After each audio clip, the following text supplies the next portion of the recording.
He kept shouting, "Get off the road, the train is coming. Get off the road, the train is coming." And I still cannot remember up to today what happened that night. And when I call myself Premium Nwa Eroi, God truly sees me.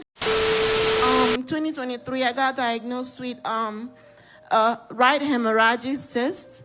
I've already joined the altar then. Less than 6 months after the diagnosis, I went back for a repeat ultrasound. What they saw before, they did not see again. It was gone. And that was just God starting with me, because God is not done with me. And as God is doing that, He's also showing mercy to my family, my parents. Valentine's Day this year, my dad was in the hospital for 5 days. Daddy never goes to the hospital, but he was there. It felt like the family was coming down, but God held and kept us true. And just as he was discharged from the hospital, my mom fell sick. It was back-to-back attack after the other. But I thank God because He definitely came through for my family, and we're doing better than ever. I want to thank God for academic breakthrough for me and my loved ones. Pastor would tell us it will go around. It did go around. April 29th, 2025, the great and mighty works of Eroi. That day, Pastor said, write your new name list. It was Operation New Name. And I wrote my list. Number 4 was doctoral degree holder. I didn't know how God was going to do it, but I just know that He would do it for me. And just that day, after the prayers, less than 3 hours, I got a phone call from a mentor of mine. And she said, "Chuendu, you were recommended for a doctoral degree award. I'd like for you to accept it." And I did accept it because God used that to open more doors. Now, between that April 2025 and now, with April, wow, 1 year later, my sister is about to get her second doctorate degree. My brother is about to graduate next month, actually, from medical school as a medical doctor, focused in dermatology. And Ebuka, I call him Boo Boo, he won the highest award. He got the Michael DeBakey Award. If you know Michael DeBakey, Dr. DeBakey, he's a cardiovascular surgeon. He made a lot of impacts. Ebuka has been writing a lot of journals, and he's published, as at date, over 12 journals. I just thank God for His grace in my family. I want to thank God for delivering me from the shows of death. Oh, Lord. This year, I was on my way home from a get-together. And normally, I would take the tollway to get to my house. But that day, I was on the phone, and I told my friend, I don't know why I passed the tollway. I don't know what happened, but it's okay. I'll drive. And that was the last thing I remember.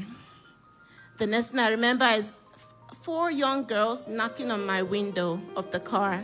And my friend was like, "Are you okay?" I'm like, "Yeah, I'm fine. Let me check." I wind down. I'm like, "Can I help you?"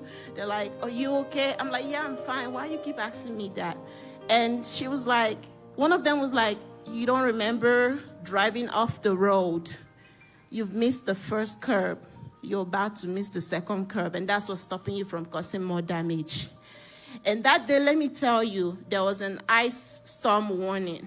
Normally, that road is very busy. Everyone that knows Business Street in Houston, Texas knows that that road is very busy.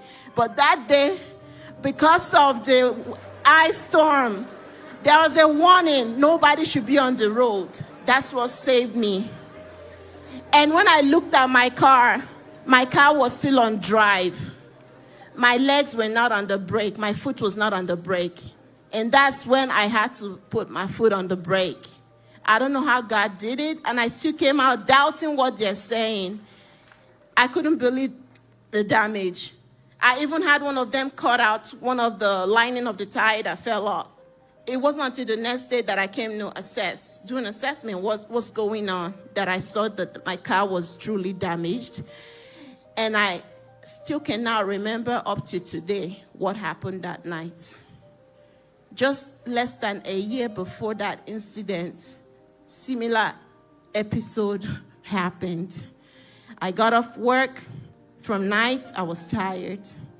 Normally when you see a railroad, before the train comes, the metal will go down for you to wait. And the train passes, it will go back up so you can pass. But that one did not have the metal. I did not know that I was focused on the lights, the red lights. I drove on the railroad. That's where I stopped, the track. I was just looking at the lights. The whole time I had car by my right, but my back, nobody honked. Then on my left was a guy, mentally unstable, or you can say mad. He was there with his dog. And it looked like he was dancing. And I'm like, why are you dancing? It's so early. It's like 7 o'clock. Why are you dancing? You probably high. That's what I kept saying. But I didn't know that it was me that he was calling on. And the moment that I could hear him, he kept shouting, "Get off the road. The train is coming. Get off the road. The train is coming." As soon as I heard it, I looked to my right. The train was coming. I put the car in reverse. As soon as I reversed, the train passed. I just want to give God all the glory because it can only be Him. He has brought me this far. And when I call myself Premium Nwa Eroi, God truly sees me and He will never, ever let me down. Praise the Lord.